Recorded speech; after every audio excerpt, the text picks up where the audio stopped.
وہ لشکر جو اللہ اکبر ہاتھیوں والا لشکر کہا گیا اس کو ہلاک کر دیا گیا. لوگ عالمی تناظر کے اندر سوچ رہے ہیں میں کون سا ہتھیار استعمال کروں یا میں کون سی چیز کو اکٹھا کروں, میں کیسے کمرہ بناؤں, میں کیسے حفاظتی اقدام کروں کہ میں جنگوں کے موقع پہ محفوظ رہوں. یاد رکھنا محفوظ وہی رہے گا جو اللہ کی امان میں رہے گا. اور اللہ کی امان کس کو ملے گی؟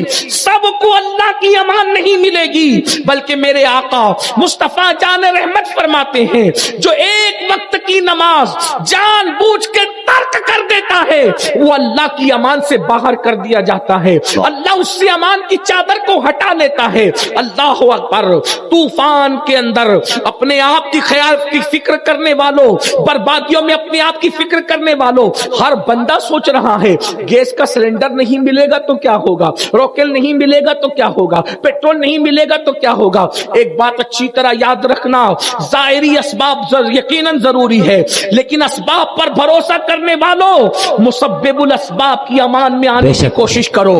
کسی کا کچھ بھی ہوگا تم محفوظ رہو گے, تم سکون سے رہو گے, تم اطمینان سے رہو گے. اور یاد رکھنا اللہ کی امان عبادت کے بغیر نہیں مل سکتی, سجدے کے بغیر نہیں مل سکتی, نماز کے بغیر نہیں مل سکتی. وہ لوگوں سے اللہ اپنی امان کی چادر اٹھا لیتا ہے جو نماز نہیں پڑھتے. میرے بھائیو بس اسی پہ بات پوری کرتا ہوں, میری مائیں اور بہنیں بھی موجود ہیں. اللہ کی امان سب سے بڑی چیز. اگر اللہ کی امان نہ ہو تو لنگڑا مچھر بھی غالب آتا ہے, اور اگر اللہ کی امان ہو تو وقت کا بادشاہ بھی برباد اور ہلاک کرنے والا پالنے پہ مجبور ہو جاتا ہے. آپ نے قرآن پڑھا ہوگا, قرآن کی تفسیر پڑھی ہوگی. آپ سجدے کو چھوٹا مت سمجھیے, نماز کو چھوٹا مت سمجھیے. پورے قرآن میں کم و بیش 700 مرتبہ اللہ نے نماز کا حکم دیا, اور اللہ کے رسول فرماتے من ترک الصلاۃ متعمدا فقد کفر. جس نے جان بوجھ کے نماز چھوڑ دی وہ کفر کی حد تک پہنچ گیا. بلکہ یہاں تک فرمایا جو جان بوجھ کے نماز چھوڑ دے, آقا فرماتے قیامت کے دن اس کے لیے میرا کوئی وعدہ نہیں. آقا کی حدیث صلی اللہ علیہ وسلم. آپ نے قرآن مقدس کا اگر مطالعہ کیا ہے تو آپ نے تفسیر پڑھی ہوگی جس کا خلاصہ اور مفہوم کے طور میں پیش کروں. ایک واقعہ قرآن میں بیان ہوا, کئی مقام پر بیان ہوا, مفسرین نے بیان کیا کہ ایک بہت بڑا بادشاہ تھا دنیاوی اعتبار سے, ورنہ ظالم کبھی بڑا ہو ہی نہیں سکتا. بے شک بے شک بے شک. ظالم ظالم ہے. اور یہ بھی یاد رکھنا اللہ ظالموں کو بہت دن تک مہلت نہیں دیتا. حضرت مولا کائنات سیدنا علی مرتضی کرم اللہ تعالی وجہ الکریم فرماتے ہیں کہ اللہ کافروں کو تو مہلت دیتا ہے مگر ظالموں کو مہلت نہیں دیتا. ظالموں کو مہلت نہیں دیتا. کفر کی حکومت تو چل سکتی ہے مگر ظلم کی حکومت نہیں چل سکتی. سبحان اللہ. ظالموں کی عمر بہت لمبی نہیں ہوتی, اس لیے ظالموں سے بہت ڈرنے کی ضرورت بھی نہیں ہے. ظالم ختم ہونے کے لیے ہے, ظلم ختم ہونے کے لیے. اللہ نہ ظالموں کو پسند کرتا ہے نہ ظلم کو پسند کرتا ہے. بس ظالم اسی وقت تک رہتا ہے جب تک مظلوم خدا کو بھولا ہوا رہتا ہے. جس دن مظلوم خدا کو یاد کرنے لگے پھر ایک رات کی مہلت بھی ظالم کو نہیں. بے شک سبحان اللہ. اگر دنیا کے اندر ظالم جی رہا ہے مطلب مظلوم خدا کو بھولا ہوا ہے. اگر مظلوم خدا کو یاد کرنے لگے ایک رات کی مہلت بھی ظالم کو نہیں ملے گی, کیونکہ اللہ کے رسول فرماتے ہیں مظلوم کی دعا اور خدا کے درمیان کوئی حجاب نہیں ہوتا. ادھر مظلوم کی آہ نکلتی ہے, ادھر باب اجابت الہی سے ٹکرا جاتی ہے, مگر مظلوم خدا کو یاد تو کرے. بے شک سبحان اللہ. مظلوم خدا کو بھولا ہوا ہے, اسی لیے ظالم جو ہے دہشت گردی کر رہا ہے. مظلوموں خدا کی رحمت کو آواز, خدا کی رحمت کو پکارو. تو بہرحال میں عرض یہ کر رہا تھا, ایک ظالم بادشاہ گزرا جسے دنیا فرعون کہتے ہیں. صدیوں حکومت کی, صدیوں. پھر جب اس نے ظلم کیا کہ بنی اسرائیل میں بیٹوں کو ذبح کرتا تھا اور بیٹیوں کو زندہ رکھتا. یہ نسل کشی کی فکر ظالموں کی کوئی نئی نہیں ہے, بڑی پرانی فکر. نسلیں ختم کرو، نسلیں ختم۔ ایک دن اس نے خواب دیکھا، جو بھی خواب دیکھا، اس نے اپنے معبروں سے پوچھا کہ میں نے یہ خواب دیکھا، اس کی تعبیر کیا ہے؟ تو تعبیر بیان کرنے والوں نے کہا ایک بچہ پیدا ہوگا اور وہ تیری حکومت کو ختم کر دے گا۔ ایک بچہ حکومت کو ختم کرے گا۔ اس ظالم نے کہا میں اس بچے کو پیدا ہی نہیں ہونے دوں، یعنی حکومت کے تحفظ کے لیے نہ وہ بچہ پیدا ہوگا نہ میری حکومت ختم ہوگی۔ لیکن یہ بھی وہ جانتا نہیں تھا کہ میرے چاہے سے کچھ نہیں ہوگا، ہوگا وہی جو اللہ چاہے گا۔ لیکن جب گھمنڈ اور غرور انسان کے دل و دماغ پر چھا جاتا ہے تو پھر اس کو کچھ سجائی نہیں۔ آپ اور ہم بھی گھمنڈ میں بہت چور ہے۔ اس کو تو حکومت ملی وہ مغرور ہو گیا، یہاں تو تھوڑی سی دولت پہ بھی لوگ مغرور ہو گئے، تھوڑا سا علم کیا ملا مغرور ہو گئے، تھوڑی سی شہرت کیا ملی مغرور ہو گئے، تھوڑا سا حسن کیا ملا مغرور ہو گئے۔ کہنے والے نے کہا تھا جو ذرا سے پی کے بہک گیا اسے میں کدے سے نکال۔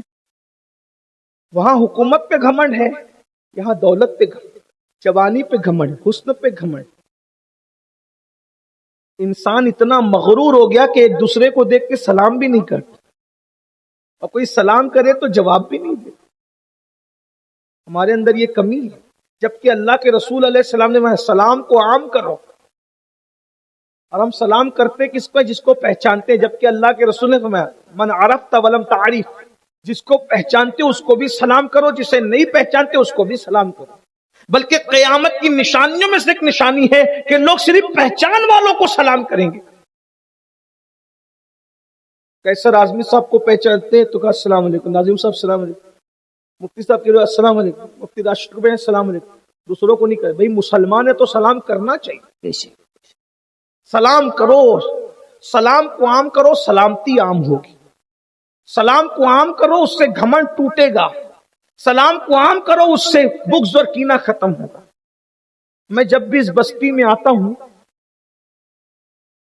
کئی مرتبہ آیا، میں نے اس بستی میں دیکھا کہ لوگ سلام بہت کم کرتے، اور اگر کوئی سلام کرے تو لوگ جواب بھی، ہو سکتا ہے شاید میرے دیکھنے میں بھی بھول چوک ہو گئی ہو، لیکن میں نے بہت محسوس کیا کہ لوگ سلام کم کرتے۔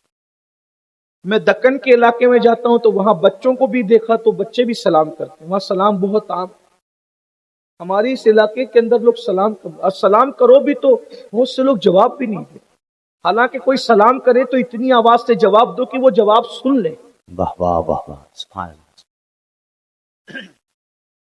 عام کر کے دیکھو، اور یہ بھی سلام خود سے کر۔ اچھا لوگ کہتے ہیں مولوی صاحب تو جاتے سلام ہی نہیں کرتے، اور مولوی صاحب نے کوئی ٹھیکہ لیا ہے؟ وہ نہیں کرتے تو تم کر دو، سلام میں پہل کرو۔ اللہ کے رسول سید العالمین ہو کر چھوٹے چھوٹے بچوں کو سلام کرتے ہیں، واہ واہ، اور ہم انتظار کرتے کہ مولوی صاحب سلام کریں، فلاں صاحب کی انتظار کیوں کرتے؟ نیکیوں میں آگے بڑھو، نیکیوں میں پہل کرو۔ اللہ کے رسول صلی اللہ علیہ وآلہ وسلم نے کبھی کسی کو موقع نہیں دیا سلام کرنے کا، اللہ کے رسول نے خود سے بڑھ کر لوگوں کو سلام کیا۔ سیدنا فاروق اعظم مدینہ منورہ کے بچے بچے کو سلام کرتے۔ سلام کو عام کیجیے، اس کی بڑی برکت۔ شوہر بیوی کو سلام کیا کرے، باپ اپنے بچوں کو سلام کرے، فون اٹھاؤ تو سلام کرو، فون رکھو تو سلام کرو۔ اللہ نے ہول سیل میں نیکی کرنے کا موقع دیا ہے، سلام کو عام کرو، خوب عام کرو، اس کی برکتیں ملے، بہت برکتیں ملے، محبتیں بڑھے گی، پیار بڑھے گا، نفرتیں ختم ہوگی۔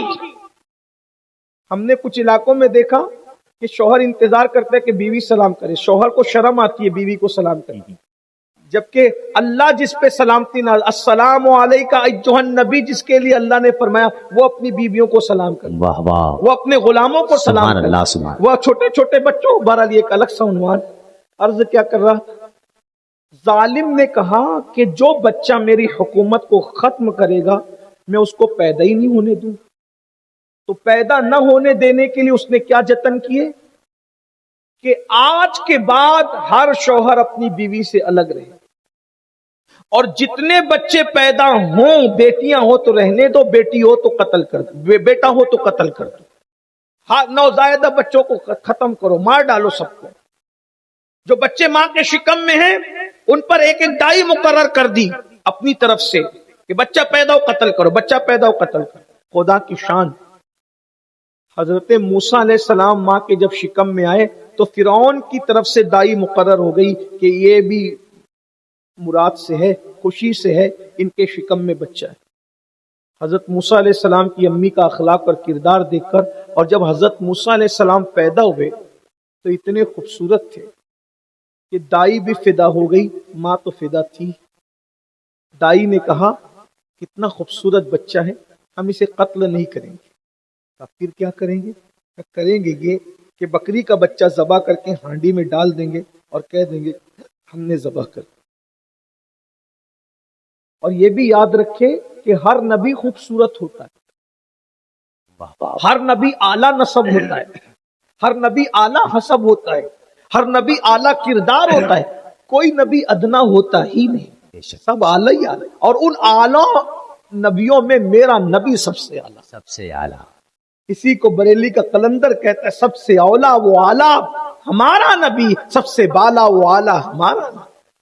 اپنے مولا کا پیارا ہمارا نبی، دونوں عالم کا دولہ ہمارا نبی. سب چمک والے اجلوں میں چمکا کیے، اندھے شیشوں میں چمکا ہمارا نبی. سارے اچھوں میں اچھا سمجھیے جسے، ہے اس اچھے میں اچھا ہمارا نبی. اور جس سے تاریک دل جگمگانے لگے اس چمک والی رنگت پہ لاکھوں سلام. اندازہ فرمائیں، ذرا غور فرمائیں کہ دائی کہتی ہے ہم اسے ذبح نہیں کریں. ہانڈی میں بکری کا بچہ ذبح کی، رکھ دیا لے جا.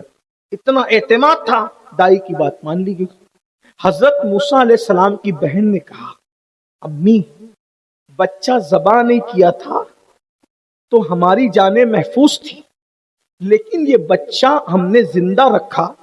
اگر فرعون کے مخبروں نے اس کو بتا دیا کہ ہم نے بچے کو بچا لیا ہے تو ایک جان نہیں جائے گی، اب 4 جانیں جائے گی. بچہ تو جائے گا، اس کے ساتھ ہم 3 بھی مارے جائیں گے. تو ماں نے کہا پھر کیا کریں؟ کہا بچہ تو ہے، اس بچے کو گھر سے نکالو. بہت دھیان سے غور سے سنو، یہ واقعہ قرآن میں موجود ہے جس کی تفسیر بزرگوں نے لکھی، میں اس کا خلاصہ پیش کرتا ہوں. یہ جو لوگ ڈرے سہمے ہیں نا کہ کیا ہوگا، بس ایک ہی چیز، اللہ کی امان اور اس کی پناہ حاصل کرنے میں کامیاب ہو جاؤ. کسی سے ڈرنے کی ضرورت نہیں، اور سجدے کے بغیر اللہ کی امان کسی کو نہیں مل سکتی. آج 95% مسلمان سجدے سے دور. مسجدیں صرف جمعہ کے دن بھرتی ہے، باقی مسجدیں مرثیہ خواہ. پورے ملک کا حال، پوری دنیا کا حال کوسوں دور ہے ہم نماز سے. جس روزی کا اللہ نے وعدہ کیا ہے اس کے لیے 8 گھنٹہ محنت کرتے ہیں، اور جس جنت کا اللہ نے ہم سے کوئی وعدہ نہیں کیا، ہمارا نام لے کے اللہ نے وعدہ کیا کہ امین القادر تجھے جنت دیں گے، بلکہ کیا فرمایا فَيَغْفِرُ مَن يَشَاءُ، جسے چاہیں گے بخشیں گے. نام نہیں لیا، عبداللہ تو بخشا جائے گا، عبد الرحمن تو بخشا جائے گا، مفتی صاحب تم بخشے جاؤ گے، خطیب صاحب تم نہ. فَيَغْفِرُ مَن يَشَاءُ، جسے چاہیں گے بخشیں گے، جسے بخشیں گے اسے جنت نہیں. وَيُعَذِّبُ مَن يَشَاءُ، جسے چاہیں گے عذاب دیں گے. اگر بخشنا چاہیں گے تو کسی حبشی کو بھی بخش کے جنت دے دیں گے، اور اگر عذاب دینا چاہیں گے تو نبی کے بیٹے کو بھی عذاب دیں گے، نوح علیہ السلام کے بیٹے کی شکل میں. اب کیا ہمیں ڈر نہیں لگتا؟ یہ جو آج ہم یہ تصور لے کر کے بیٹھے مولانا ہم تو حضور کے امتی ہیں، ہم تو غوث پاک کے مرید ہیں، ہم تو غریب نواز کے مرید ہیں، نماز نہ پڑھیں، زنا کریں، سود کھائیں، چوری کریں، حرام کام کریں، جھوٹ بولیں، علماء کی عزت سے کھیلیں، مشائخ کو گالیاں دیں، دل میں بغض رکھیں، کینے رکھیں، پھر بھی غوث پاک کے غریب نواز کے مرید ہیں. ہم جنت میں، ہم نہیں جائیں گے تو کون جائے گا؟ میرے بھائیوں قرآن اٹھا کے پڑھو. کبھی کہا جا رہا ہے ہم نے بنی اسرائیل کو بندر بنا دیا، کہیں کہا جا رہا ہے سور بنا دیا، کہیں کہا جا رہا ہے ان پہ پتھر برسا دیا، کہیں کہا جا رہا ہے ان کو زمین میں دھسا دیا. نام لے لے کا کس کو کیا؟ بنی اسرائیل کو. بنی اسرائیل، یہ بنی اسرائیل کون ہے؟ بنی اسرائیل اولاد یعقوب. جو انبیاء کی اولاد اگر پاپ کرے تو انہیں زمین میں دھسا دیا جائے، انبیاء کی اولاد پاپ کرے ان پہ پتھر برسا دیا جائے، انبیاء کی اولاد پاپ کرے, انہیں سور اور بندر کی شکل میں تبدیل کر دیا جائے, اور غوث پاک کی مریدی کے نام پر آپ کچھ بھی کر جائیں, آپ کی جنت کنفرم ہے. بتائیے, یہ بنی اسرائیل انبیاء کی اولاد پیغمبر ہے. قرآن ہمیں پکار پکار کر کہہ رہا ہے, جب اولاد پیغمبر کے ساتھ ہم یہ کر سکتے تو تم کون ہو تم؟ آج نام بدل بدل کر سود کھایا جا رہا ہے. وہ سود جس کے لیے کہا گیا کہ کعبے میں زنا کرنا اور سود کھانا برابر برابر. ایک لقمہ سود کا کھانے والا گویا ماں کے ساتھ 36 بار زنا کرنے والے کے برابر. بلکہ بزرگوں نے کہا سور کھانا بھی حرام ہے اور سود کھانا بھی حرام ہے, مگر سور کھانے سے زیادہ برا سود کھانا ہے, کیونکہ اللہ نے سور کھانے والوں کے لیے جنگ کا اعلان نہیں کیا, مگر جو سود کھاتے ہیں ان کے لیے اللہ نے قرآن میں جنگ کا اعلان کیا. آج مسلمانوں میں سود بڑھتا جا رہا ہے. بہرحال تو عرض یہ کر رہا تھا کہ حضرت موسیٰ علیہ السلام کی بہن نے کہا کہ امی, اسے بچے کو گھر سے نکالنا پڑے ورنہ اس کے مخبر نے خبر دے دی, انجام اچھا نہیں ہو. تو کہا آپ کیا کریں گے؟ تو بتایا گیا کہ ایک صندوق لایا, اور صندوق لا کے چند دن کے موسیٰ علیہ السلام کو اس صندوق میں رکھا. صندوق جو لکڑی کا ہوتا ہے, پیٹی سمجھ لو, اس پیٹی میں رکھا, اور پیٹی میں رکھ کر ذرا تصور کرو چند دن کا ننھا بچہ, چند دن کا. ایک ماں جب اس کو صندوق میں رکھ کے دریا میں ڈالے گی, بھئی کسی پہاڑ کی کھو میں رکھ دو, غار میں رکھ دو, جنگل میں رکھ دو, تو جا کر آپ کبھی نہ کبھی اس کو اٹھا سکتے ہیں. جنگل میں رکھی ہوئی چیز ملنا پاسبل ہے, غار میں رکھی ہوئی چیز ملنا بھی ممکن ہے, لیکن جو چیز دریا میں ڈالی جائے اس کا ملنا کوئی ممکن ہے؟ کیونکہ دریا تو بہ رہا ہے, پتہ نہیں کہاں بہا کر لے جائے گا. اور وہ صندوق ڈالنا ہے دریا میں. ذرا دھیان دینا, توجہ کرنا. سب لرزہ برنداموں, کل کیا ہوگا؟ کچھ نہیں ہوگا, بس اللہ کی امان حاصل کرنے میں کامیاب ہو جائے. سجدے کے بغیر اللہ کی امان نہیں, اللہ کی امان حاصل کرنا ہے تو سجدے کی طرف آؤ, مسجد کی طرف آؤ. لکڑی کا صندوق تھا, لکڑی کی پیٹی تھی, اس میں حضرت موسیٰ کو رکھ دیا گیا. رکھنے کے بعد حضرت موسیٰ کی ماں نے اسے دریا میں ڈالنا چاہا, تو دریا میں ڈالنے سے پہلے آپ کو خیال آیا کہ بچہ دریا میں ڈال رہی ہوں, پتہ نہیں پانی بہا کے کہاں لے جائے گا. تو حضرت موسیٰ علیہ السلام کی امی نے آسمان کی طرف نظر کی اور روتے. ایک ماں کے دل کے جذبات کیا رہے ہوں گے جب ایک ماں اپنے بیٹے کو دریا میں ڈال رہی ہے.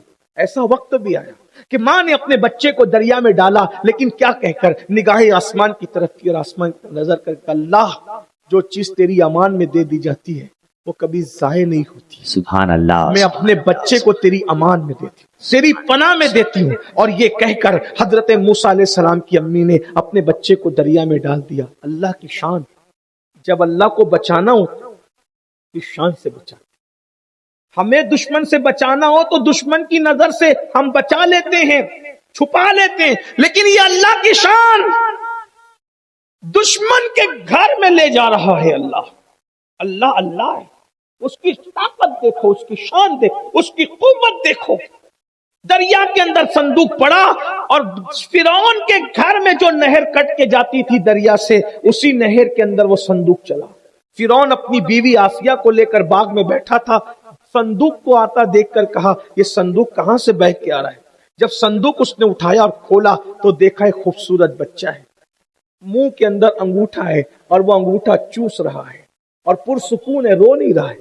صندوق میں دیکھا تو کہا یہ وہی بچہ ہے جس کی وجہ سے میری بربادی ہے. بیوی نے کہا تو نادان ہے, پاگل ہوا ہے, یہ وہ بچہ نہیں ہے, صندوق بہت دور سے بہ کے آ رہا ہے. ارے ہم لوگ لا ولد ہیں, بانج ہیں, لوگ تانا دیتے ہیں اس کو اپنا بیٹا بنا لیں گے. اور اس کے بعد فرعون کی بیوی نے کہا, فرعون بات مان گیا اور حضرت موسیٰ علیہ السلام کو گود میں لے لیا. اب ذرا غور کیجیے, فرعون نے کہا ہمارا یہ بچہ, ہم اس کی پرورش کریں گے. اب چونکہ فرعون کی بیوی لاولد تھی, دودھ تو پلا نہیں سکتی تھی, تو دودھ پلانے کے لیے دائی چاہیے تھی. شہر کی ساری دائیاں جمع کر لی گئی. اللہ فرماتا ہے ہم نے ان دائیوں کو موسیٰ پر حرام کر. زندہ باد زندہ باد. ذرا غور کرنا یہاں. سنے بھائی تقریر. سبحان اللہ سبحان اللہ. سبحان. وہ دائیاں حرام کی موسیٰ پر. حضرت موسیٰ نے ان کافر دائیوں کا دودھ نہیں پیا. جب انہوں نے دودھ پیش کیا تو منہ ہٹا لی, دودھ نہیں پیا. یہ حضرت موسیٰ کی شان ہے کہ وہ کافر دائیوں کا دودھ نہیں پیتے.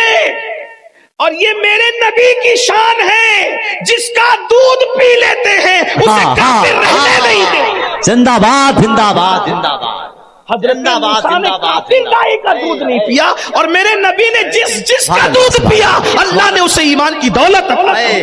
اب مجھے بتاؤ, جب موسیٰ کو کافر دائی کا دودھ پینے نہیں دیا گیا تو جو جانے موسیٰ ہو اسے کہ معاذ اللہ کسی کافر کے پیٹ سے کیسے پیدا کیا جائے؟ بے شک بے شک. سبحان لوگ اللہ. کتنے نادان ہیں. نبی کی ماں کو کافر کہتے ہیں, نبی کی ماں کافر تھی نبی کی. اور پھر ایک بات آپ لوگ ہمیں مشورہ دیتے ہو, اے سید اتنی دور سے آیا ہے, کیوں دوسروں کا رد کرتا ہے, تم لوگ انہیں کافر کیوں کہتے ہو؟ وہ تو کسی کو کچھ نہیں کہتے, تم لوگ ان کو کافر کہتے ہو.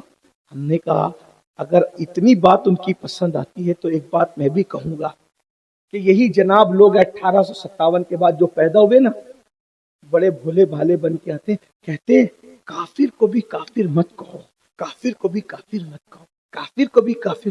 میں کہا واہ, ظاہر میں تمہارا زہریلا جملہ کتنا خوبصورت لگتا ہے. کافر کو بھی کافر مت کہو کا مطلب کیا؟ کہا ابو جہل کافر, اس کو کافر مت کہو. ابو لہب کافر, اس کو کافر مت کہو. فرعون کافر, اس کو کافر مت کہو. نمرود کافر ہے, کافر مت کہو. یہ زہریلا جملہ ظاہر میں کتنا خوبصورت لگ رہا ہے, لیکن وہی مولوی صاحبان جو کہتے ہیں کافر کو کافر مت کہو, تو کیا مجبوری آ گئی تھی مولوی صاحب؟ جب آپ ابو جہل اور ابو لہب جیسے کافر کو کافر کہنے کے قائل نہیں ہو تو کون سی مجبوری آ گئی تھی جو آپ نے فتاوی رشیدیہ میں نبی کے ماں باپ کو کافر لکھ دیا؟ بتائیے تو صحیح, بتائیے تو صحیح.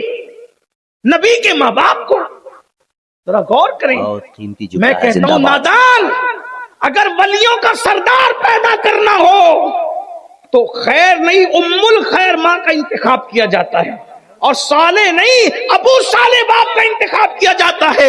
نبی کی پیدائش کے لیے صالح نہیں ابو صالح باپ چاہیے, خیر نہیں ام الخیر ماں چاہیے. جب ولیوں کا سردار پیدا کرنے کے لیے ام الخیر جیسی ماں چاہیے تو نبیوں کا سردار پیدا کرنے کے لیے کیسی ماں کا انتخاب کیا؟ واہ واہ واہ. حضرت آمنہ کی شان کیا ہے, سرکار آمنہ کا مقام کیا ہے, سرکار آمنہ کا مرتبہ کیا ہے. میرے بھائیوں اب مجھے بتاؤ, جو نبی کی امی کو کافر کہتے ہیں, اگر آپ ان کے پیچھے نمازیں پڑھ لیتے ہو تو قیامت کے دن سے آپ کو ڈر نہیں لگتا کہ قیامت میں حضور دامن پکڑ کے پوچھیں گے جو میری ماں کو کافر کہتا تھا تو اس کو اپنا امام بناتا تھا؟ آپ کی مرضی پر ہے, آپ کیا جواب دو گے سوچو. ہم نے تو اپنی بات پوری کر دی, اس لیے تھوڑا ہوشیار رہو. اور اگر میں تو کہتا ہوں, میں یہ بھی یہاں کہنا نہیں چاہتا کہ جس کو چاہیے حوالہ مجھ سے پوچھ لیں, بھائی مجھے حوالہ یہاں دینے کی ضرورت کیا ہے؟ ہمارا بہت بڑا ادارہ جامعہ اشرفیہ یہاں موجود, بڑے بڑے ادارے, ہمارے استاذ الاساتذہ یہاں موجود, بزرگ موجود ہیں, سب کو پتہ ہے.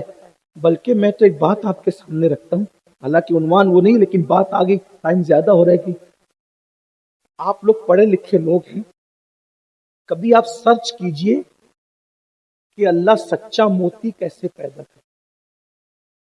انٹرنیٹ پہ بہت سارا آپ سرچ کرتے, پتہ ہے موتی اللہ جو اصلی موتی ہوتا ہے جسے سچا موتی کہتے ہیں, یہ کیسے پیدا ہوتا ہے پتہ ہے؟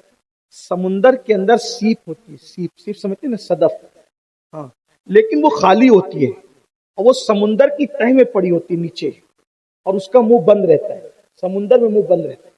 جب اللہ اس سے موتی پیدا کرنا چاہتا ہے تو وہ سیپ اچانک اوپر آتی ہے, اور اوپر آتی ہے منہ کھول کے بیٹھ جاتی ہے.